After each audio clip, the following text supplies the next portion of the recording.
Y la ministra vocera de Gobierno, Camila Vallejo, se refirió a la idea de reflotar el proyecto de pensiones del expresidente Piñera y la fórmula 3 y 3, destacando que esa fórmula fue rechazada por la actual oposición y que sería bueno reponerla y avanzar en dejar atrás el modelo de las AFP. Revisemos sus declaraciones. Bueno, lo primero, la fórmula del 3-3 fue una fórmula que propuso en su entonces Sebastián Piñera, pero que la actual oposición rechazó. Y por lo tanto yo creo que en honor a la voluntad de acuerdos que se construyó por parte del expresidente Sebastián Piñera, sería bueno reponer la fórmula del 3-3 en el Senado en el marco de la discusión de la reforma de pensiones. Lo que sí hay que siempre considerar que necesitamos dejar atrás el modelo de la AFP y construir un sistema más equilibrado y mixto. Estamos a esta hora cuando faltan 22 minutos para las 7 de la tarde con Jaime Belolio, ya que él fue uno de los participantes de la reunión en La Moneda con ex asesores también, otros que lo acompañaron junto a autoridades de gobierno para presentar, Jaime, ¿cómo está? Muy buenas tardes, un plan de reconstrucción a propósito de la tragedia de Valparaíso. ¿Cómo estás? Bueno, muy buenas tardes, un gusto estar con ustedes aquí. Igualmente, Jaime, a modo de resumen, ¿podríamos conocer cuáles fueron los principales ejes, los principales puntos que ustedes propusieron al gobierno, o entregaron como idea? Bueno, en primer lugar, esto es un mandato que fue el último que nos hizo el presidente Piñera antes de fallecer. De hecho, el día antes de que falleciera, él nos había pedido y habíamos hecho una reunión con ex colaboradores del presidente que tenían mucha experiencia en materia de reconstrucción desde el terremoto del 2010 en adelante, con las distintas catástrofes que habían ocurrido. Y ese mismo día habló con el presidente Boric por otra razón, y entonces le ofrece esta ayuda, y el presidente Boric le dice que sí, que la ministra Toro se iba a comunicar con él, cuestión que ocurrió, y entonces el mismo día que fallece, a las 11:15 de la mañana, seguía pidiéndonos esta minuta que fue la que entregamos hoy día. Entonces con esto cumplimos también en representación del presidente Piñera por parte de su preocupación por la catástrofe de lo que está pasando en Valparaíso. Entregamos una propuesta de 45 páginas, tiene 4 partes, tiene obviamente un lineamiento general, tiene un diagnóstico y catastro de las viviendas que estaban destruidas, que en el caso nuestro eran como 7.100 y el gobierno tiene un número muy similar a ello. Son 27 sectores para nosotros, 25 para el gobierno, es decir, somos muy parecidos en ese ámbito. Y luego vienen algunas propuestas concretas más un costeo, porque eso me gusta repetirlo, porque si no hubiera tenido costeo, el presidente Piñera no nos dejaba presentarla porque no pasaba por el filtro. Y por eso es que en nuestro costeo cuesta alrededor de 742 millones de dólares. Y se basa, yo diría, así, en resumen, en 3 cosas. Lo primero tiene que ver con la reconstrucción misma, que es en 3 modalidades diferentes.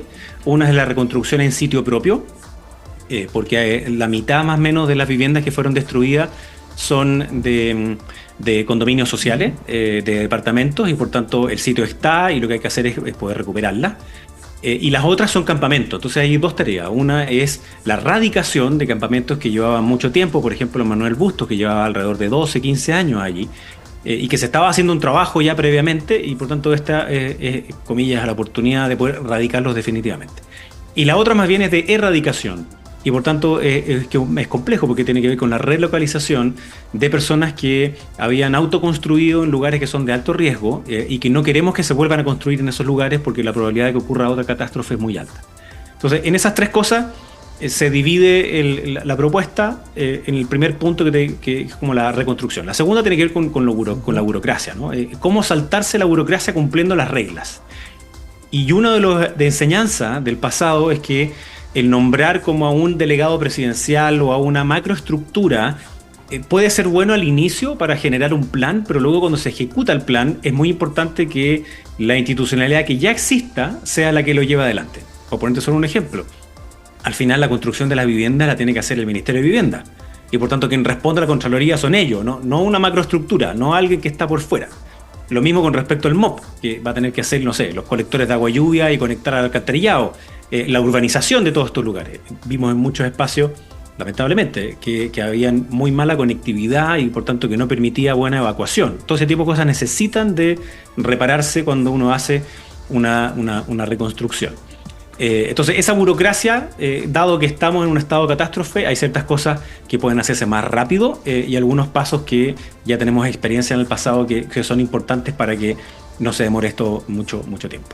Y lo tercero, ¿sí? Tiene que ver ya, y termino el tiro con esto, lo tercero tiene que ver con la propiedad del suelo, hacer propietarios a las personas. Y poner foco obviamente en los damnificados, y un punto que a mí me importa mucho es lo que le llaman los urbanistas las obras de confianza, porque hay una primera parte que ustedes han cubierto muy bien, que es el drama, la catástrofe misma, pero luego empieza la desesperación de qué hacer, y allí es donde se necesita confianza, y obviamente la política hoy día tiene una crisis de confianza, y una manera de poder generar confianza es mostrar un plan de trabajo lo antes posible. A nuestro entender debe estar a fines de febrero ese plan, y empezar a hacer obras que puedan generar mayor confianza en que el trabajo se está haciendo, como por ejemplo, y lo mencionó Iván Poduje, canchas de fútbol, pueden hacerse, bueno, los jardines infantiles más los colegios que se perdieron, son cerca de 600 matrículas que tienen que estar listas para marzo.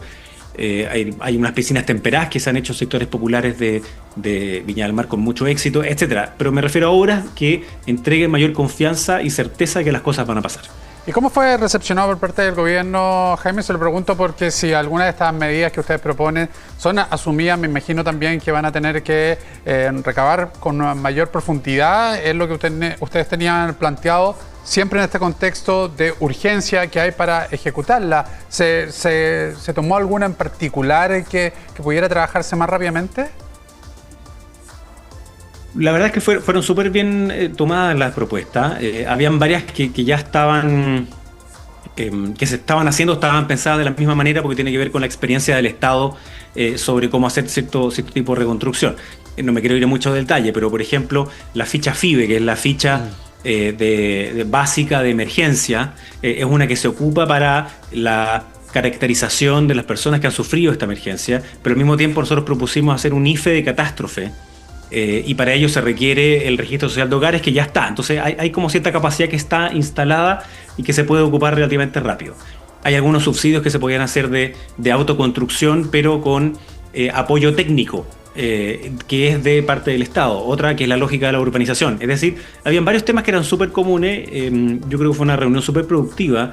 La ministra y la subsecretaria estaban súper atentas, notaron muchas cosas y nosotros obviamente pusimos toda la disposición de entregar mayor información si fuera necesaria, pero quien tiene la pelota, quien tiene la responsabilidad es el gobierno. Ellos son las autoridades hoy día, y la propuesta nuestra, llamémosla así en buen chileno, es sin enojarse. O sea, nosotros propusimos estas cosas y si el gobierno quiere tomar algunas bien y otras no, bien también, digamos, es nuestra disposición plena. Que si bien hicimos la propuesta en una semana, que es muy contundente, muy profunda, son años de experiencia los que están puestos en estas minutas. Ahora, Jaime, ¿cómo evalúan ustedes en general el grupo de asesores que trabajaba con el expresidente Piñera? ¿Cómo se ha enfrentado esta tragedia? Bueno, todavía estamos en una fase súper temprana porque es una tragedia obviamente impactante, un incendio